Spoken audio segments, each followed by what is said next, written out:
Hi hello ನಮಸ್ಕಾರ, welcome back to my YouTube channel Pooja Sagar Kannada vlogs. ಎಲ್ಲರೂ ಹೇಗಿದ್ದೀರಾ? ಚೆನ್ನಾಗಿದ್ದೀರಾ ಅಂತ ಅಂದ್ಕೊಳ್ತೀನಿ. ಸೊ ಇವತ್ತು ನಾನು ಈ ಸ್ಯಾರಿ ಮತ್ತು ಬ್ಲೌಸ್ ಇವಾಗ ಫಸ್ಟ್ ಏನು ತೋರಿಸ್ತಾ ಇದ್ದೀನಿ, ಇದು ಮೀನಾ ಬಜಾರಲ್ಲಿ ತಾಜ್ ಫ್ಯಾಷನ್ ಬೊಟಿಕಲ್ಲಿ ವರ್ಕ್ಗೆ ಕೊಟ್ಟಿದ್ದು, ಹಾಗೆ ಸ್ಟಿಚ್ಗೂ ಕೂಡ. ಈ ಕುಚ್ಚು ಕೂಡ ನಾನು ಅಲ್ಲೇ ಹಾಕ್ಸಿರೋದು. ಹೊಸ ಥರ ಕುಚ್ಚು ತುಂಬ ಗ್ರ್ಯಾಂಡಾಗಿ ಕಾಣುತ್ತೆ ಅಂತ ಹೇಳಿ ಹಾಕ್ಸಿದೆ. ಸೊ ಅದು ಔಟ್ಲುಕ್ ಕೂಡ ತುಂಬಾ ಚೆನ್ನಾಗಿ ಬಂದಿದೆ.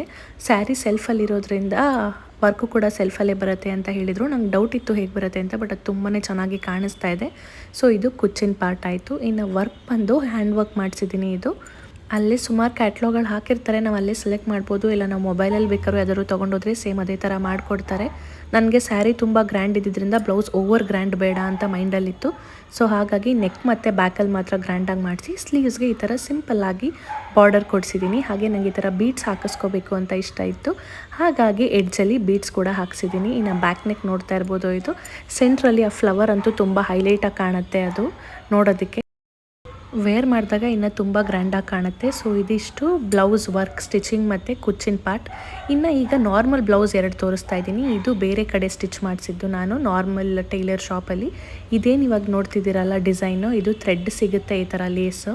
ಮಾಮೂಲಿ ಫ್ಯಾನ್ಸಿ ಸ್ಟೋರ್ಗಳಲ್ಲಿ ಬ್ಲೌಸ್ದು ಎಂಬ್ರಾಯ್ಡ್ರಿ ಐಟಮ್ ಎಲ್ಲ ಸಿಗುತ್ತಲ್ಲ, ಅಲ್ಲಿ ತೊಗೊಂಡು ಬಂದೆ. ಇದು ಕೂಡ ಅಷ್ಟೇ ಬ್ಲ್ಯಾಕ್ ಕಲರ್ಗೆ ಯಾವ್ದು ಮ್ಯಾಚ್ ಆಗುತ್ತೆ ಅಂತ ನೋಡಿಕೊಂಡು ಇದನ್ನು ತೊಗೊಂಡು ಬಂದೆ. ಸೊ ಸ್ಯಾರಿಗೆ ನಮಗೆ ಬ್ಲೌಸು ಸ್ವಲ್ಪ ಸಿಂಪಲ್ ಆಗಿರಬೇಕು, ಬಟ್ ಅದು ಎಲಿಗೆಂಟಾಗೂ ಕಾಣಬೇಕು ಅಂದರೆ ನಾವೇ ಈ ಥರ ಹೋಗಿ ತೊಗೊಂಬಂದುಬಿಟ್ರೆ ನಮ್ಗೆ ಯಾವ ಥರ ಬೇಕು ಆ ಥರ ಮಾಡಿಕೊಡ್ತಾರೆ. ಸೊ ನೆಕ್ ಈ ಥರ ಇಡ್ಸಿದ್ದೀನಿ. ತುಂಬಾ ಚೆನ್ನಾಗಿ ಕಾಣಿಸ್ತಾ ಇತ್ತು ಇದು. ಅದು ಮೀಟ್ರಿಗೆಲ್ಲ ಬರೀ 20-30 ರೂಪಾಯಿ ಆ ಥರ ಇರುತ್ತೆ. ನಾವು ಸೆಲೆಕ್ಟ್ ಮಾಡ್ದಂಗೆ ನಾನು ಸೆಲೆಕ್ಟ್ ಮಾಡಿರೋದು 30 ರೂಪಾಯಿ ಮೀಟರು, ಬಟ್ ಅದಷ್ಟು ಚೆನ್ನಾಗಿ ಕಾಣಿಸ್ತಿತ್ತು. Back front ನೆಕ್ಗೆ ಕೊಡಿಸಿರೋದು.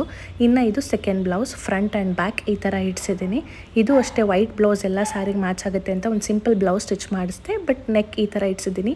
ನಿಮ್ಮೆಲ್ಲರಿಗೂ ಬ್ಲೌಸ್ ಹೊಲಿಸುವಾಗ ಈಸಿ ಆಗಲಿ, ಒಂದು ಐಡಿಯಾ ಸಿಕ್ಕಲಿ ಅಂತ ಅದನ್ನೆಲ್ಲ ಶೇರ್ ಮಾಡಿಕೊಂಡೆ ಅಷ್ಟೇ. ಇನ್ನು ಇದೆಲ್ಲ ಮೀಶೋಯಿಂದ ನಾನು ತರಿಸಿರೋಂಥ ಜ್ಯುವೆಲರಿ ಐಟಮ್ಸ್ 1 by 1 ಪ್ರೈಸ್ ಜೊತೆಗೆ ನಾನು ಹೇಳ್ತೀನಿ. ಸೊ ಫಸ್ಟ್ ಒನ್ ಬಂದುಬಿಟ್ಟು ಇದೇನಪ್ಪ ಅಂದರೆ ಹಿಂದೆ ಹೇರ್ ಸ್ಟೈಲ್ಗಳಿಗೆ ಹಾಕುವಂಥ ಒಂದು ಜ್ಯುವೆಲರಿ. ಸೊ ನೀವು ನೋಡಿರ್ಬೋದು, ಯೂಶ್ವಲಿ ಹೆಣ್ಮಕ್ಳು ಗ್ರ್ಯಾಂಡಾಗಿ ರೆಡಿ ಆದಾಗ ಈ ಥರ ಎಲ್ಲ ವೇರ್ ಮಾಡ್ತಾರೆ ಸೆಂಟ್ರಲ್ಲಿ. ಇದು ಜಡೆಗಿರ್ಬೋದು ಅಥವಾ ನಾರ್ಮಲ್ ಫ್ರೀ ಹೇರ್ ಬಿಟ್ಟಾಗ ಜಸ್ಟ್ ಒಂದು ಕ್ಲಿಪ್ ಹಾಕಿ ಹಾಕಿದ್ರೆ ತುಂಬ ಚೆನ್ನಾಗಿ ಕಾಣಿಸುತ್ತೆ. ಲಕ್ಷ್ಮಿ ಇದೆ, ತುಂಬಾ ಆ್ಯಂಟಿಕ್ಕಾಗಿ ಕಾಣುತ್ತೆ. ಟ್ರೆಡಿಷ್ನಲ್ ಜ್ಯುವೆಲರಿ ಅಂತ ಹೇಳ್ಬೋದು. ನಾನು ಹಬ್ಬದಲ್ಲಿ ಹಾಕಿದ್ದೀನಿ ಇದನ್ನು, ಅದು ಕೂಡ ಶೇರ್ ಮಾಡ್ತೀನಿ. ಇನ್ನು ಇವಾಗೇನು ನೋಡ್ತಿದ್ದೀರಾ, ಇದು ಡಾಬ್. ಇದು ಬೆಲ್ಟ್ ಥರ ಈಸಿಯಾಗಿ ಫೋಲ್ಡ್ ಆಗುತ್ತೆ. ಆಮೇಲೆ ಪ್ಲಸ್ ಸೈಜ್ ಅವ್ರು ಕೂಡ ಆರಾಮಾಗಿ ವೇರ್ ಮಾಡ್ಬೋದು, ಯಾಕಂದರೆ ಹಿಂದೆ ಚೈನ್ ತುಂಬಾ ಉದ್ದ ಕೊಟ್ಟಿದ್ದಾರೆ. ಸೊ ದಪ್ಪ ಇರೋರು ಕೂಡ ಏನೂ ಪ್ರಾಬ್ಲಮ್ ಇಲ್ಲದೆ ವೇರ್ ಮಾಡ್ಬೋದು. ಆಮೇಲೆ ಗಟ್ಟಿ ಥರ ಸ್ಟೋರ್ ಮಾಡೋಕ್ಕೂ ಕಷ್ಟ ಆ ಥರ ಏನಾಗಲ್ಲ. ಬೆಲ್ಟ್ ಥರ ಸಾಫ್ಟ್ ಆಗಿರೋದ್ರಿಂದ ನೀವು ಆರಾಮಾಗಿ ಮಡಚಿ ಒಂದು ಕಡೆ ಇಟ್ಕೊಂಡ್ಬಿಡ್ಬೋದು. ಆಮೇಲೆ ತುಂಬ ಸಿಂಪಲ್ಲಾಗಿ ಚೆನ್ನಾಗಿದೆ. ಲಕ್ಷ್ಮಿದು ಕೂಡ ಸೊ ಆ್ಯಂಟಿಕ್ಕಾಗಿ ಕಾಣುತ್ತೆ, ಟ್ರೆಡಿಷ್ನಲ್ ಜ್ಯುವೆಲರಿ. ಇನ್ನು ಇದೇನು ನೋಡ್ತಾ ಇದ್ದೀರಲ್ವ ಇವಾಗ, ಇದು ಬುಗಾಡಿ ಇಯರಿಂಗ್ಸ್. ಇವಾಗೆಲ್ಲ ನೀವು ನೋಡ್ತಿರ್ಬೋದು, ತುಂಬ ಜನ ಹೋಗಿ ಚುಚ್ಚಿಸ್ಕೋತಾ ಇದ್ದಾರೆ ಕಿವಿ ಮೇಲ್ಗಡೆ ಟಾಪಲ್ಲಿ. ಬಟ್ ನನಗೆ ಆ ಥರ ಚುಚ್ಚಿಸ್ಕೋಬೇಕಂತ ಇಷ್ಟ ಇತ್ತು, ಬಟ್ ಆ ನೋವು ತಿನ್ನೋಕ್ಕೆ ನಾನು ರೆಡಿ ಇರಲಿಲ್ಲ. ಹಾಗಾಗಿ ಸಿಂಪಲ್ಲಾಗಿ ಪ್ರೆಸ್ಸಿಂಗೆ ತರಿಸ್ಕೊಬಿಡೋಣ ಅಂತ ಹೇಳಿ ಇದು ಕೂಡ ನಾನು ಮೀಶೋಯಿಂದ ತರಿಸ್ದೆ. ತುಂಬಾ ಚೆನ್ನಾಗಿ ಕಾಣಿಸ್ತಾ ಇತ್ತು ಹಾಕಿದಾಗ. ಅದೊಂದು ಆಸೆ ಇತ್ತು ಇದನ್ನು ಹಾಕೋಬೇಕು ಅಂತ. ಇದರಲ್ಲೂ ತುಂಬಾ ಕಲರ್ ಆಪ್ಷನ್ಸ್ ಎಲ್ಲ ಇತ್ತು, ಬಟ್ ನನಗೆ ಇದು ತುಂಬ ಚೆನ್ನಾಗಿ ಕಾಣಿಸುತ್ತೆ ಎಲ್ಲದಕ್ಕೂ ಅನ್ನಿಸ್ತು. ಇದನ್ನು ಕೂಡ ಒಂದು ತರಿಸ್ಕೊಂಡೆ. ಇನ್ನು ನಾಲ್ಕನೇ ನಾನು ಏನಪ್ಪ ತರಿಸ್ಕೊಂಡಿದ್ದು ಅಂದರೆ ವೇಸ್ಟ್ ಬ್ಯಾಂಡ್, ಸೊಂಟದ ಪಟ್ಟಿ ಅಂತ ಏನು ಹೇಳ್ತೀವಿ ಅದು. ಇದು ನಾವು ಸ್ಯಾರಿಗೆ ತುಂಬ ಚೆನ್ನಾಗಿ ಕಾಣಿಸುತ್ತೆ ವೇರ್ ಮಾಡಿದ್ರೆ. ಇದು ನಾನು ಪ್ಯಾಕ್ ಆಫ್ 2 ತರಿಸಿದ್ದು. ಒಂದು ನಾನು ಆಲ್ರೆಡಿ ಯೂಸ್ ಮಾಡಿ ಅದನ್ನು ಸ್ವಲ್ಪ ಕ್ಲಿಪ್ ಕಿತ್ತು ಹಾಕಿದ್ದೀನಿ, ಹಾಗಾಗಿ ಒಂದನ್ನು ಮಾತ್ರ ತೋರಿಸ್ತಾ ಇದ್ದೀನಿ. ಇನ್ನು 5ನೇ ಐಟಮ್ ನಾನು ತರಿಸ್ಕೊಂಡಿರೋದು ಒಂದು ಏರ್ ಎಕ್ಸ್ಟೆನ್ಷನ್. ಇದು ಬಂದ್ಬಿಟ್ಟು ಬ್ಲ್ಯಾಕ್ ಕಲರಲ್ಲಿ ತೊಗೊಂಡಿದ್ದೀನಿ. ಮೆಸ್ಸಿ ಬ್ರೇಡ್, ಇದು ತುಂಬ ಲಾಂಗ್ ಇರುತ್ತೆ. ನಾವು ಡಬಲ್ ಫೋಲ್ಡ್ ಮಾಡಿ ನಮ್ಮ ಹೇರ್ಗೆ ಸುತ್ತಿ ಸ್ಟೈಲ್ ಮಾಡ್ಬೋದು, ವೆರೈಟಿ ಹೇರ್ ಸ್ಟೈಲ್ಸ್ ಮಾಡ್ಬೋದು. ಇದು ನೆಕ್ಸ್ಟ್ ಟೈಮ್ ನಾನು ಅದನ್ನು ಕೂಡ ವೇರ್ ಮಾಡಿ ತೋರಿಸ್ತೀನಿ. ಆ್ಯಂಡ್ ಫೈನಲಿ ಇವಾಗ ನೀವೇನು ನೋಡ್ತಿದ್ದೀರಾ, ಇದು ಗೌರಿ ಹಬ್ಬದ ದಿನ. ಗೌರಿ ಹಬ್ಬದ ವ್ಲಾಗ್ ಇಲ್ಲಿಂದ ಸ್ಟಾರ್ಟ್ ಆಗುತ್ತೆ. ಗೌರಿ ಗಣೇಶ ಹಬ್ಬ ನಮ್ಮದು ಹೇಗಿತ್ತು ಏನು ಅಂತ. ಹೋಪ್ಸೋ ಬ್ಲೌಸ್ ಡಿಸೈನ್ಸ್ ಆ್ಯಂಡ್ ಮೀಶೋಯಿಂದ ತರಿಸಿರೋ ಜ್ಯುವೆಲರೀಸ್ ಎಲ್ಲ ನಿಮಗೆ ಇಷ್ಟ ಆಗಿದೆ ಅಂತ ಅಂದ್ಕೊಳ್ತೀನಿ. ಸೊ ಹಬ್ಬದ ದಿನ ಬೆಳಗ್ಗೆನೇ ರಂಗೋಲಿ ಎಲ್ಲ ಚೆನ್ನಾಗಿ ಬಿಟ್ಟು ಮನೆ ಕೆಲಸ ಎಲ್ಲ ಮುಗಿಸಿ ದೇವ್ರ ಪೂಜೆ ಎಲ್ಲ ಮಾಡಿದ ನಂತರ ಮನೇಲಿ ಸ್ವಲ್ಪ ಈ ಥರ ಹೂ ಅಲಂಕಾರ, ಸಣ್ಣ ಪುಟ್ಟ ಇನ್ನೇನಿದೆ ಕೆಲಸ ಎಲ್ಲ ಮುಗಿಸ್ಕೊಂಡು ನಾನು ಕೂಡ ಗೌರಿ ಹಬ್ಬ ಅಂದಮೇಲೆ ಹೆಣ್ಮಕ್ಳು ಚೆನ್ನಾಗಿ ರೆಡಿ ಆಗಬೇಕಲ್ವ. ಸೊ ಚೆನ್ನಾಗೆಲ್ಲ ರೆಡಿಯಾಗಿ ಈಗ ನಾನು ಮತ್ತು ರೋಹನ್ ಅಮ್ಮನ ಮನೆಗೆ ಅಂತ ಹೇಳಿ ಹೊರಟಿದ್ದೀವಿ. ಗೌರಿ ಹಬ್ಬ ಅಂದರೆ ತವ್ರ ಮನೆಗೆ ಹೋಗಲೇಬೇಕಲ್ವ, ಅಮ್ಮ ಅಂತೂ ಕರೆದೇ ಇರ್ತಾರೆ. ಬಾಬಾ ಅಂತ ಕರಿತಾನೆ ಇದ್ದರು. ಅಂತೂ ನಾನು ಹೋಗೋಷ್ಟೊತ್ತಿಗೆ ಮಧ್ಯಾಹ್ನ ಆಗೋಗಿತ್ತು.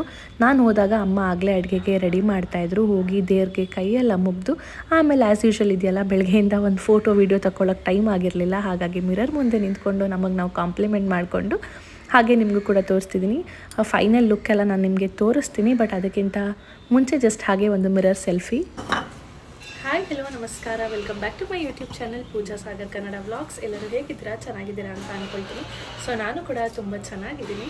ಇವತ್ತು ಗೌರಿ ಹಬ್ಬದ ವಿಶೇಷ, ಹಾಗಾಗಿ ವಿಡಿಯೋ ಸ್ಟಾರ್ಟ್ ಮಾಡೋಕ್ಕಿಂತ ಮುಂಚೆ ಎಲ್ಲ ನನ್ನ ವ್ಯೂವರ್ಸ್ಗೆ, ಸಬ್ಸ್ಕ್ರೈಬರ್ಸ್ಗೆ ಗೌರಿ ಹಬ್ಬದ ಆರ್ಥಿಕ ಶುಭಾಶಯಗಳು. ಈ ವರ್ಷದ ಗೌರಿ ಗಣೇಶ, ನನ್ನ ಮಗ ಸ್ವಲ್ಪ ಏನೋ ನಾಯ್ಸ್ ಮಾಡ್ತಿದ್ದಾನೆ. ಓಕೆ, ಈ ವರ್ಷದ ಗೌರಿ ಗಣೇಶ ನಿಮ್ಮೆಲ್ಲರಿಗೂ ತುಂಬಾ ಒಳ್ಳೇದು ಮಾಡಲಿ ಅಂತ ಹೇಳ್ತಾ ಬನ್ನಿ ವಿಡಿಯೋನ ಸ್ಟಾರ್ಟ್ ಮಾಡೋಣ. ಮೀಶೋಯಿಂದ ತರಿಸಿದ ಹೇರ್ ಜ್ಯುವೆಲರಿನ ಇವತ್ತಿನ ದಿನ ನಾನು ವೇರ್ ಮಾಡಿದ್ದೀನಿ. ಬ್ಯಾಕ್ ಸೈಡ್ ಹೇರ್ಗೆ ನೋಡ್ತಾ ಇರ್ಬೋದು ನೀವು ಎಷ್ಟು ಚೆನ್ನಾಗಿ ಕಾಣಿಸ್ತಿದೆ ಅಂತ. ಅದನ್ನ ಬೇರೆ ಬೇರೆ ಥರ ನಾವು ಸ್ಟೈಲ್ ಮಾಡ್ಕೋಬೋದು. ಇನ್ನು ನಾನು ವೇರ್ ಮಾಡಿರೋದು ಸೆಮಿ ಸಿಲ್ಕ್ ಸ್ಯಾರಿ. ನನ್ನ ಹತ್ರ ಈ ಥರ ಕಾಂಬಿನೇಷನ್ ಸ್ಯಾರಿ ಇರಲಿಲ್ಲ. ತುಂಬಾ ಚೆನ್ನಾಗಿ ಕಾಣಿಸ್ತಾ ಇತ್ತು ಆ ಸ್ಯಾರಿ. ಗೌರಿ ಹಬ್ಬಕ್ಕೆ ಅಮ್ಮನ ಮನೆಯಿಂದ ಅಂತ ಕೊಟ್ಟಿದ್ದು. ಇನ್ನು ಇಯರಿಂಗ್ ಎಲ್ಲ ನಾನೇನು ತೊಗೊಂಡೆ, ಬೊಗಾಡಿ ಇಯರಿಂಗ್ಸ್, ಅದನ್ನು ಕೂಡ ನಾನು ವೇರ್ ಮಾಡಿದ್ದೀನಿ. ನೋಡ್ತಿರ್ಬೋದು ಎಷ್ಟು ಚೆನ್ನಾಗಿ ಕಾಣಿಸ್ತಾ ಇದೆ ಅಂತ ಹೇಳಿಬಿಟ್ಟು. ತುಂಬ ಟ್ರೆಡಿಷ್ನಲ್ ಲುಕ್ಗಂತೂ ಪರ್ಫೆಕ್ಟಾಗಿ ಮ್ಯಾಚ್ ಆಗುತ್ತೆ ಇದು. ಸಿಂಪಲ್ ಜ್ಯುವೆಲರಿ ನಾನು ಡೈಲಿ ಯೂಸ್ ಮಾಡ್ತೀನಿ. ಅದನ್ನೇ ಹಾಕ್ಕೊಂಡು ಬ್ಯಾಂಗಲ್ಸ್ ಹಬ್ಬದ ದಿನ ಅಂತೂ ಮರೀಲೇಬಾರ್ದು. ಇದಾಗಿತ್ತು ನನ್ನ ಹಬ್ಬದ ವ್ಲಾಗ್. ಇನ್ನು ಅಮ್ಮ ಅಂತೂ ನೀನು ಏನು ಸ್ಯಾರಿ ಎಲ್ಲ ಉಟ್ಕೊಂಡಿದ್ಯೋ, ನಾನು ನೈಟಲ್ಲಿದ್ದೀನಿ ಬಿಡು, ಬೇಡ ವೀಡಿಯೋ ಅಂತಿದ್ರು. ಬಟ್ ಅಮ್ಮಂದಿರು ಹಾಗೆ ಅಲ್ವಾ, ಮನೆ ಕೆಲಸ ಅದು ಇದು ಅಂತ ಯಾವ ಹಬ್ಬ ಇರಲಿ ಏನಿರಲಿ ಅವ್ರು ದೇವಸ್ಥಾನಕ್ಕೆ ಹೋಗೋದು ಅಥವಾ ಎಲ್ಲರೂ ಹೋಗೋದು ಬಿಟ್ಟರೆ ಇನ್ನೇನು ರೆಡಿ ಆಗೋಲ್ಲ, ಮನೆ ಕೆಲಸದಲ್ಲಿ ನಿರತರಾಗೋಗಿರ್ತಾರೆ. ಸೊ ಹಾಗಾಗಿ ಅಮ್ಮನ ಜೊತೆ ಒಂದು ವೀಡಿಯೋ ತೊಗೊಂಡು, ಇನ್ನು ನನ್ನ ಮಗ ಅಂತೂ ಯಾಕೋ ಗೊತ್ತಿಲ್ಲ ಹಬ್ಬದ ದಿನ ತುಂಬಾ ಕ್ರ್ಯಾಂಕಿ ಆಗಿದ್ದ. ಅವನೇನು ರೆಡಿ ಆಗೋಕ್ಕೆ ರೆಡಿನೇ ಇರಲಿಲ್ಲ. ಬೇಡ ನನಗಿದ್ದೇ ಸಾಕು ಅಂತಿದ್ದ. ಬರೀ ಆಟ ಅದೇ ಆಗಿತ್ತು ಅವನದು. ಹಾಗಾಗಿ ನನಗೆ ಅವ್ನಿಗೇನು ರೆಡಿ ಮಾಡೋಕ್ಕಾಗಲಿಲ್ಲ. ಏನಕ್ಕೋ ಹಠ ಮಾಡ್ತಾಯಿದ್ದ. ಹಾಗಾಗಿ ಅಮ್ಮ ಸಮಾಧಾನ ಮಾಡ್ತಾಯಿದ್ರು. ಅಜ್ಜಿ ಮೊಮ್ಮಗಂದಿದ್ದೇ ಇರುತ್ತಲ್ಲ, ಹಾಗಾಗಿ. ಇನ್ನು ಅಮ್ಮ ಅಡುಗೆಗೆ ಟೈಮ್ ಆಯಿತು, ಊಟ ಮಾಡು ಬಾ ಅಂತ ಹೇಳಿ ಬಾಳೆಕಾಯಿ ಬಜ್ಜಿ ಅದನ್ನೆಲ್ಲ ಸುಡ್ತಾಯಿದ್ರು. ಇವತ್ತಿನ ಅಡುಗೆ ಪಾರ್ಟ್ ಏನಪ್ಪ ಅಂತ ಅಂದರೆ ಸ್ಪೆಷಲ್ ಎಲ್ಲನೂ ಒನ್ ಬೈ ಒನ್ ತೋರಿಸ್ತೀನಿ. ಮೊದಲನೇದಾಗಿ ಪುಳಿಯೋಗರೆ, ಹಬ್ಬದ ದಿನ ಗೌರಿ ಹಬ್ಬಕ್ಕೆ ಇರಲೇಬೇಕು. ಇನ್ನು ಲಾಡು ಹೊರಗಡೆಯಿಂದ ತರಿಸಿದ್ದು, ಮನೆಯಿಂದ ಮಾಡಿದ್ದಲ್ಲ. ಟೈಮ್ ಆಗಿಬಿಟ್ಟಿತ್ತು. ಅಮ್ಮ ಮಾಡ್ತೀನಿ ಸ್ವೀಟ್ ಏನಾರು ಅಂತಿದ್ರು, ಲೇಟ್ ಆಗುತ್ತೆ ಬೇಡ ಅಂತ ಹೇಳಿ ತರಿಸಿದ್ವಿ. ಇನ್ನು ಬಾಳೆಕಾಯಿ ಬಜ್ಜಿ, ಕಡಲೆಕಾಳು ಬಾಳೆಕಾಯಿ ಪಲ್ಯ, ತರಕಾರಿ ಸಾಂಬಾರು, ವೈಟ್ ರೈಸ್, ಇದಿಷ್ಟು ಇವತ್ತಿನ ಅಡುಗೆಗಳು. ಹಬ್ಬದ ದಿನ ಬಾಳೆ ಎಲೆದಲ್ಲಿ ಊಟ ಮಾಡೋದಂತೂ ನನ್ನ ಫೇವ್ರೆಟ್. ನಿಮ್ಮೆಲ್ಲರಿಗೂ ಗೊತ್ತೇ ಇರುತ್ತೆ, ನನ್ನ ವ್ಲಾಗ್ಗಳಲ್ಲಿ ನೋಡಿರ್ತೀರ. ಸೊ ಹಾಗಾಗಿ ಬಿಸಿ ಊಟ ಮಾಡಿಕೊಂಡು ಆಗಲೇ ಟೈಮ್ 4 ಗಂಟೆ ಆಗಿತ್ತು ಅನಿಸುತ್ತೆ. ನಾನು ಆಲ್ಮೋಸ್ಟ್ ಟಯರ್ಡ್ ಆಗಿಬಿಟ್ಟಿದ್ದೆ. ಸೊ ದೇವಸ್ಥಾನಕ್ಕೆ ಬೆಳಗ್ಗೆ ಹೋಗಿಲ್ಲದೆ ಇರೋದ್ರಿಂದ ಊಟ ಮುಗಿಸ್ಕೊಂಡು ನಾನಿವಾಗ ಬಂದಿದ್ದೀನಿ. ಸಂಜೆ ಕೈಕಾಲು ಮುಖ ತೊಳ್ಕೊಂಡು ಗಣಪತಿ ದೇವಸ್ಥಾನಕ್ಕೆ, ನಮ್ಮನೆ ಹತ್ರನೇ ಇರೋ ಗಣಪತಿ ದೇವಸ್ಥಾನ ಮತ್ತು ಗೌರಿ ಗುಡಿಗೆ ಬಂದು ಪೂಜೆ ಮಾಡ್ಕೊಂಡ್ಮೇಲೆ ಏನೋ ಒಂಥರ ಸಮಾಧಾನ. ಬೆಳಗಿಂದ ದೇವಸ್ಥಾನಕ್ಕೆ ಹೋಗಿಲ್ವಲ್ಲಪ್ಪ ಅನಿಸ್ತಿತ್ತು. ಈಗ ದೇವ್ರ ದರ್ಶನ ಆದಮೇಲೆ ಒಂಥರ ಸಮಾಧಾನ ಆಯಿತು. ಇನ್ನು ರೋಹನ್ ಕೂಡ ನನ್ನ ಜೊತೆ ಏನು ಬಂದಿರಲಿಲ್ಲ, ಒಬ್ಬಳೇ ಬಂದಿದ್ದೆ. ಹಾಗಾಗಿ ಬೇಗ ದೇವ್ರ ದರ್ಶನ ಮಾಡಿಕೊಂಡು ಅಲ್ಲಿಂದ ಕ್ವಿಕ್ಕಾಗಿ ಹೊರಟೆ. ಇನ್ನು ಐಶು ಬರ್ತಡೇಗೆ ಬೇರೆ ಹೋಗಬೇಕಿತ್ತು. ಅವತ್ತೇ ಐಶು ಬರ್ತ್ಡೇ ಇದ್ದಿದ್ದರಿಂದ ಇವಾಗ ಹೋಗಿ ಸ್ಯಾರಿ ಎಲ್ಲ ಚೇಂಜ್ ಮಾಡಿಕೊಂಡು ಮತ್ತೆ ಅಲ್ಲಿಗೆ ರೆಡಿ ಆಗಬೇಕಿತ್ತು. ಕ್ವಿಕ್ಕಾಗಿ ಮನೆಗೆ ಬಂದು ಅಮ್ಮನ ಆಶೀರ್ವಾದ ತೊಗೊಂಡಿರಲಿಲ್ಲ. ಹಿರಿಯರ ಆಶೀರ್ವಾದ ಯಾವಾಗಲೂ ಇಂಪಾರ್ಟೆಂಟ್. ಸೊ ಅಮ್ಮನ ಆಶೀರ್ವಾದ ತೊಗೊಂಡು ರೆಡಿ ಆಗೋಣ. ಮತ್ತೆ ಐಶು ಬರ್ಡೇಗೆ ಅಂತ ಹೋಗ್ತಿದ್ದೆ. ಅಷ್ಟೊತ್ತಿಗೆ ನಮ್ಮನೆ ಎದುರುಗಡೆ ಹುಡುಗರುಗಳು ಗಣಪತಿ ಗೌರಿ ಕೂರಿಸ್ತಾರಲ್ವ, ಅವರು ನಮ್ಮನೆ ಒಳಗಡೆನೇ ಗಣಪತಿ ಗೌರಿ ವರ್ಷ ಇಟ್ಕೊಳ್ಳೋದು. ಹಾಗಾಗಿ ಗೌರಮ್ಮನ ತಂದು ನಮ್ಮನೆ ದೇವ್ರ ಮನೆ ಒಳಗೆ ಇಟ್ಟಿದ್ರು. ಇನ್ನು ಗಣಪತಿ ಆಚೆ ಗೇಟ್ ಒಳಗಡೆನ ತಂದಿಟ್ಟಿದ್ರು. ನಾಳೆ ಅವ್ರ ಪೆಂಡಲೆಲ್ಲ ಹಾಕಿ ಹಬ್ಬದಿನ ಎತ್ಕೊಳ್ತಾರೆ. ಹಾಗಾಗಿ ಮೊದಲು ಬಂದು ನಮ್ಮನೇಲಿ ಇರ್ತಾರೆ. ಏನೋ ಒಂಥರ ಖುಷಿ ಆಗುತ್ತೆ ಅಲ್ವಾ. ಹಾಗಾಗಿ ಅದನ್ನು ಕೂಡ ನೋಡಿಕೊಂಡು ಒಂದು ವಿಡಿಯೋ ಮಾಡಿಕೊಂಡು ಕ್ವಿಕ್ಕಾಗಿ ನಾನೀಗ ರೆಡಿ ಆಗೋಕ್ಕೆ ಅಂತ ಹೇಳಿ ಹೊರಟೆ.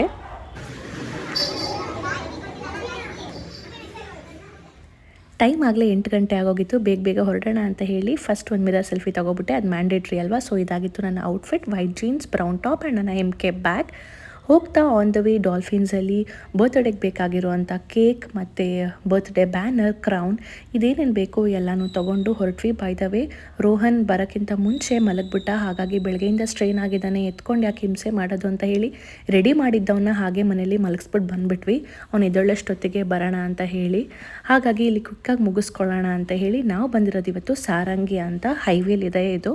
ನಾವು ಕೂಡ ಫಸ್ಟ್ ಟೈಮ್ ವಿಸಿಟ್ ಮಾಡ್ತಿರೋದು. ಬರ್ತ್ಡೇ ವೈಬ್ಸ್ಗೆ, ಆಮೇಲೆ ಈವ್ನಿಂಗ್ ವೈಬ್ಸ್ ತುಂಬ ಚೆನ್ನಾಗಿರುತ್ತೆ. ತುಂಬಾ ಡೆಕೋರೇಟಿವ್ ಆಗಿ ಲೈಟ್ಸ್ ಅದೆಲ್ಲ ಇರೋದ್ರಿಂದ ಫೋಟೋ ವೀಡಿಯೋಸ್ ಇದೆಲ್ಲ ತುಂಬ ಚೆನ್ನಾಗಿ ಬರುತ್ತೆ. ಸೊ ನಾವು ಈ ಲೊಕೇಶನ್ನ ಸೆಲೆಕ್ಟ್ ಮಾಡ್ಕೊಂಡ್ವಿ. ರೋಹನ್ನ ಬಿಟ್ಟು 4 ಜನ ಬಂದುಬಿಟ್ಟಿದ್ದೀವಿ. ಯೂಶ್ವಲಿ ಅವನ್ನ ಬಿಟ್ಟು ಎಲ್ಲೂ ಬರಲ್ಲ, ಬಟ್ ಅವ್ನು ಮಲಗಿದ್ರಿಂದ ಬಂದುಬಿಟ್ಟಿದ್ವಿ. ಏನೋ ಮನಸ್ಸಲ್ಲಿ ಒಂಥರ ಆಗ್ತಾಯಿತ್ತು. ಅಂತೂ ಓಕೆ ಅಂತ ಬರ್ತ್ಡೇ ಸೆಲೆಬ್ರೇಷನ್ ಮಾಡಿಕೊಂಡು ಬೇಗ ಊಟ ಮಾಡಿಕೊಂಡು ಹೊರಡೋಣ ಅಂತ ಅಂದ್ಕೊಂಡಿದ್ವಿ.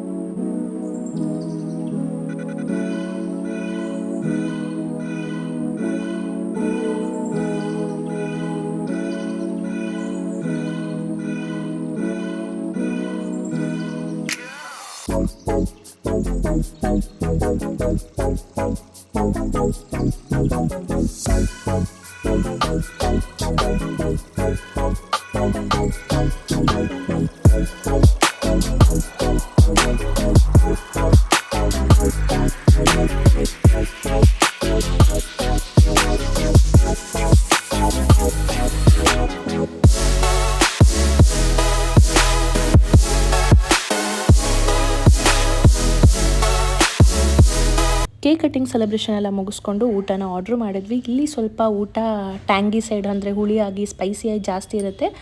ತುಂಬಾ ಪಕ್ಕ ನಾರ್ತ್ ಇಂಡಿಯನ್ ಥರ. ನಮಗೆ ಫುಡ್ಡಲ್ಲಿ ರೋಟಿ ಕರಿ ಬಿಟ್ಟರೆ ಇನ್ನೇನು ಅಷ್ಟೊಂದು ಇಷ್ಟ ಆಗಲಿಲ್ಲ. ಊಟ ಮಾಡ್ತಿದ್ದಂಗೆ ಅರ್ಧ ಊಟ ಮಾಡ್ತಿದ್ದಂಗೆ ಕಾಲ್ ಬಂತು, ರೋಹನ್ ಇದ್ದು ಅಳ್ತಿದ್ದಾನೆ ಅಂತ. ಅವ್ನು ಅಳ್ತಿದ್ದಾನೆ ಅಂದಮೇಲೆ ನಮಗೆ ಕಂಟಿನ್ಯೂ ಮಾಡೋಕ್ಕೆ ಮನಸ್ಸೇ ಆಗಲಿಲ್ಲ. ಅರ್ಧಕ್ಕೆ ಸಾಕು ಅಂತ ಹೇಳಿಬಿಟ್ಟು ಎದ್ಬಿಟ್ವಿ. ಅವನು ಕರ್ಕೊಂಡು ಬೇರೆ ಎಲ್ಲರೂ ಹೋದರೆ ಆಯಿತು ಅಂತ ಹೇಳಿ ಹಾಗಾಗಿ ಕ್ವಿಕ್ಕಾಗಿ ಅಲ್ಲಿಂದ ಹೊರಟು ಬಿಟ್ವಿ. ಅದಾದಮೇಲೆ ವ್ಲಾಗ್ನ ಕಂಟಿನ್ಯೂ ಮಾಡೋಕ್ಕಾಗಲಿಲ್ಲ. ಇನ್ನು ಇದು ನೆಕ್ಸ್ಟ್ ಡೇ ಗಣೇಶ ಹಬ್ಬದ ದಿನ. ಫಸ್ಟ್ ನಾನು ರಂಗೋಲಿನೇ ಸ್ಟಾರ್ಟ್ ಮಾಡ್ತಾಯಿದ್ದೀನಿ. ಏನೋ ಒಂಥರ ಗಣಪತಿ ರಂಗೋಲಿ ಹಾಕೋಕ್ಕೆ ನನಗೆ ಭಾಳ ಖುಷಿ. ಅದು ಹಬ್ಬದ ದಿನ ಮಾತ್ರ ಹಾಕೋದಲ್ವ, ಹಾಗಾಗಿ ಸೊ ರಂಗೋಲಿ ಈ ಥರ ಬಂದಿತ್ತು. ತುಂಬ ಜನ ತುಂಬ ಕ್ಯೂಟಾಗಿದೆ, ತುಂಬ ಚೆನ್ನಾಗಿ ಹಾಕಿದ್ದೀರಾ ಅಂತ ಹೇಳ್ತಾಯಿದ್ರು ಡೈರೆಕ್ಟಾಗಿ ನೋಡಿದವರು. ಸೊ ಇದಾಗಿತ್ತು ಅವತ್ತಿನ ಹಬ್ಬದ ರಂಗೋಲಿ. ಹಬ್ಬದ ರಂಗೋಲಿ ಎಲ್ಲ ಆದಮೇಲೆ ಮಾಮೂಲಿ ದೇವ್ರ ಪೂಜೆ, ಮನೆ ಕೆಲಸ ಇದನ್ನೆಲ್ಲ ಮುಗಿಸ್ಕೊಂಡು ಅವತ್ತೇನು ನಾನು ಜಾಸ್ತಿ ರೆಡಿ ಆಗಲಿಲ್ಲ. ಯಾಕೋ ಹಿಂದಿನ ದಿನದ್ದು ಅದಕ್ಕೆ ಮುಂಚೆದೆಲ್ಲ ಏನೋ ಒಂಥರ ಟಯರ್ಡ್ ಆಗಿಬಿಟ್ಟಿತ್ತು. ಹಾಗಾಗಿ ಕ್ವಿಕ್ಕಾಗಿ ಸುಮ್ಮನೆ ಹಾಗೆ ರೆಡಿಯಾಗಿ ಅಮ್ಮನ ಮನೆಗೆ ಹೊರಟೆ. ಹೋಗಿ ಸುಮಾರು ಹೊತ್ತಾದಮೇಲೆ ರೋಹನ್ ಈ ಥರ ಏನೋ ಡ್ಯಾನ್ಸ್ ಆಡ್ತಿದ್ದ. ಎದುರುಗಡೆನೇ ಗಣಪತಿ ಕೂರಿಸಿರೋದ್ರಿಂದ ಅಲ್ಲಿ ಸ್ಪೀಕರೆಲ್ಲ ಹಾಕಿರ್ತಾರಲ್ಲ, ಯೂಶ್ವಲಿ ಅವ್ನ ಫೇವ್ರೇಟ್ ಮೋನಿಕಾ ಸಾಂಗ್ ಇದೆಲ್ಲ ಬರ್ತಿತ್ತು. ಕಾಪಿರೈಟ್ ಆಗುತ್ತೆ ಅಂತ ಹೇಳಿ ನಾನು ಅದನ್ನ ಕಟ್ ಮಾಡಿದ್ದೀನಿ. ಅದಕ್ಕೆ ಡ್ಯಾನ್ಸ್ ಮಾಡ್ತಾಯಿದ್ದ. ಹಾಗೆ ಊಟ ಮಾಡಿಸ್ತಾ ನಾನು ವ್ಲಾಗ್ ಮಾಡಿಕೊಂಡೆ. ಇನ್ನು ಇವತ್ತಿನ ಊಟದ ವಿಶೇಷ ಏನಪ್ಪ ಮಾಡಿದರು ಅಮ್ಮ ಅಂದರೆ, ಆ್ಯಸ್ ಯೂಶ್ವಲ್ ನಮ್ಮ ಮನೇಲಿ ಬಾಳೆಕಾಯಿ ಬಜ್ಜಿ ಎಲ್ಲರಿಗೂ ತುಂಬ ಇಷ್ಟ. ಹಾಗಾಗಿ ಇವತ್ತು ಕೂಡ ಬಾಳೆಕಾಯಿ ಬಜ್ಜಿ, ಹಪ್ಪಳ, ಶಾವಿಗೆ ಮತ್ತು ಸಬ್ಬಕ್ಕಿ ಪಾಯಸ ಇದಂತೂ ಸಿಕ್ಕಾಪಟ್ಟೆ ನನಗಿಷ್ಟ. ಅಮ್ಮ ತುಂಬ ಚೆನ್ನಾಗಿ ಮಾಡಿದರು. ಇನ್ನು ತರಕಾರಿ ಸಾಂಬಾರು ಮತ್ತು ತರಕಾರಿ ಕೂಟ್ ಕೂಡ ಮಾಡಿದರು. ಅದು ಬಿಟ್ಟರೆ ವೈಟ್ ರೈಸ್, ಇನ್ನು ಎಲ್ಲರ ಫೇವ್ರೇಟ್, ನಮ್ಮನೆ ಫೇವ್ರೇಟ್ ವಾಂಗಿ ಬಾತ್ ಮಾಡಿದರು. ಬಿಸಿ ಬಿಸಿ ಅಮ್ಮ ಈ ಬಾತ್ ಇದೆಲ್ಲ ಎಲ್ಲನೂ ತುಂಬ ಚೆನ್ನಾಗಿ ಮಾಡ್ತಾರೆ. ಸೊ ವಾಂಗಿ ಬಾತ್ ಇದಾದಮೇಲೆ ಇನ್ನು ಈವ್ನಿಂಗ್ ಡೈರೆಕ್ಟ್ ವ್ಲಾಗ್ ಕಂಟಿನ್ಯೂ ಮಾಡ್ತಿದ್ದೀನಿ. ನಮ್ಮನೆ ಎದುರುಗಡೆ ಗಣಪತಿ ಇವತ್ತೇ ಸಂಜೆ ಬಿಟ್ಬಿಡ್ತಿರೋದ್ರಿಂದ ಬೆಳಗ್ಗೆ ಕೂರಿಸಿ ಸಂಜೆ ತೆಗಿತಿದ್ದಾರೆ. ಹಾಗಾಗಿ ಅಮ್ಮ ಪ್ರಸಾದಕ್ಕೆ ಅಂತ ಹೇಳಿ ಕಡಲೆಕಾಳು ಹುಸ್ಲಿ ಮಾಡಿದರು. ಅದನ್ನು ಕೂಡ ತಗೊಂಡು ಪೂಜೆ ಮಾಡಿಸ್ಕೊಂಡು ಬಂದ್ಬಿಡೋಣ ಅಂತ ಹೇಳಿ ಬೇಗ ಒಂದು ಸಿಂಪಲ್ ಆಗಿರೋ ಒಂದು ಸ್ಯಾರಿ ಇಬ್ಬರು ಅಮ್ಮ ನಾನು ಹಾಕ್ಕೊಂಡು ಹೊರಟಿದ್ದೀವಿ. ಯೂಶ್ವಲಿ ನಮ್ಮನೆ ಎದುರುಗಡೆ ಯಾವಾಗಲೂ 5 ದಿನದ ಸೆಲೆಬ್ರೇಷನ್ ಇರ್ತಿತ್ತು. ಬಟ್ ಈ ಸಲ ಏನೋ ಕಾರಣಾಂತರಗಳಿಂದ ಬೆಳಗ್ಗೆ ಕೂರಿಸಿ ಸಂಜೆನೇ ತೆಗೆದುಬಿಡ್ತಿದ್ದರಿಂದ ಎಲ್ಲನೂ ಬೇಗನೆ ಮಾಡಬೇಕಾಗಿತ್ತು. ಮೊದಲನೇ ದಿನವೇ ಪೂಜೆ ನಾವು ಮಾಡಿಸ್ಬಿಟ್ವಿ, ಇಲ್ಲಾಂದರೆ ಲೇಟಾಗಿ ಮಾಡಿಸ್ತಾ ಇದ್ವಿ. ಹಾಗಾಗಿ ಅಮ್ಮ ಹೋಗ್ಬಿಡೋಣ, ಆಮೇಲೆ ಕ್ರೌಡ್ ಆಗಿಬಿಡುತ್ತೆ ಇನ್ನು ವಿಸರ್ಜನೆ ಮಾಡೋ ಟೈಮ್ಗೆ ಅಂತ ಹೇಳಿದ್ರು. ಫಸ್ಟೇ ಹೋಗಿ ದೇವ್ರ ದರ್ಶನ ಮಾಡಿಕೊಂಡು ಪೂಜೆ ಮಾಡಿಸ್ಕೊಂಡು ರೋಹನ್ಗೆ ಪಂಚೆ ಶಲ್ಯ ಶರ್ಟ್ ಹಾಕೋಣ ಅಂದ್ಕೊಂಡೆ. ಬಟ್ ಯಾಕೋ ಅವನಿಗೆ 2 ಹಬ್ಬದ ದಿನನೂ ಗೌರಿ ಗಣೇಶ ಹಬ್ಬದ ದಿನ ರೆಡಿ ಮಾಡಿಸ್ಕೊಳ್ಳೋಕೆ ರೆಡಿ ಇರಲಿಲ್ಲ, ಬರೀ ಆಟ ಆಡ್ತಿದ್ದ. ಹೋಗಲಿ ಬಿಡು, ಅವ್ನು ಕಂಫರ್ಟ್ ಆಗಿರಲಿ ಅಂತ ಹೇಳಿ ಹಾಗೆ ಕರ್ಕೊಂಡೋಗಿ ದೇವ್ರ ಪೂಜೆ ಮಾಡಿಕೊಂಡು ಪ್ರಸಾದ ಎಲ್ಲ ಕೊಟ್ಟು ಬಂದ್ವಿ. ವಿಸರ್ಜನೆ ಟೈಮ್ ಆಗೇ ಹೋಯ್ತು. ಆಗಲೇ ಗಣಪತಿನ ವಿಸರ್ಜನೆ ಮಾಡ್ತಿದ್ರು, ನಾವು ಕೂಡ ನೋಡ್ತಾ ಕೂತಿದ್ವಿ. ಅಲ್ಲೂ ಕೂಡ ಗಣಪತಿ ವಿಸರ್ಜನೆ ವಿಜೃಂಭಣೆಯಿಂದ ಮಾಡಿದ್ರು. ಇನ್ನು ನಾನು ಕೂಡ ಅದನ್ನು ಮುಗಿಸ್ಕೊಂಡು ನಮ್ಮ ಮನೆಗೆ ವಾಪಸ್ ಹೊರಟೆ. ಇದಾಗಿತ್ತು ಇವತ್ತಿನ ವ್ಲಾಗ್. ನಮ್ಮ ಮನೆಯ ಗೌರಿ ಗಣೇಶ ಹಬ್ಬ, ಮೀಶೋಯಿಂದ ತರಿಸಿರೋ ಜ್ಯುವೆಲರೀಸ್, ಹಾಗೆ ವರ್ಕ್ ಬ್ಲೌಸ್ ಮತ್ತು ಸ್ಟಿಚ್ ಕೊಟ್ಟಿರೋ ಡಿಸೈನ್ಸ್. ಈ ವ್ಲಾಗ್ ಇಲ್ಲಿಗೆ ಎಂಡ್ ಮಾಡ್ತೀನಿ. ಹೋಪ್ಸೋ ನಿಮ್ಮೆಲ್ಲರಿಗೂ ಈ ವ್ಲಾಗ್ ಇಷ್ಟ ಆಯಿತು ಅಂತ ಅನ್ಕೋತೀನಿ.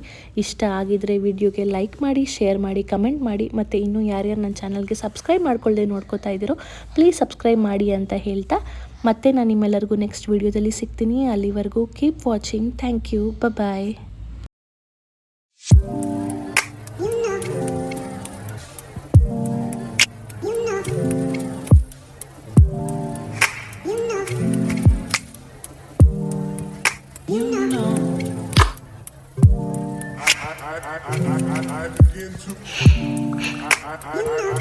I begin to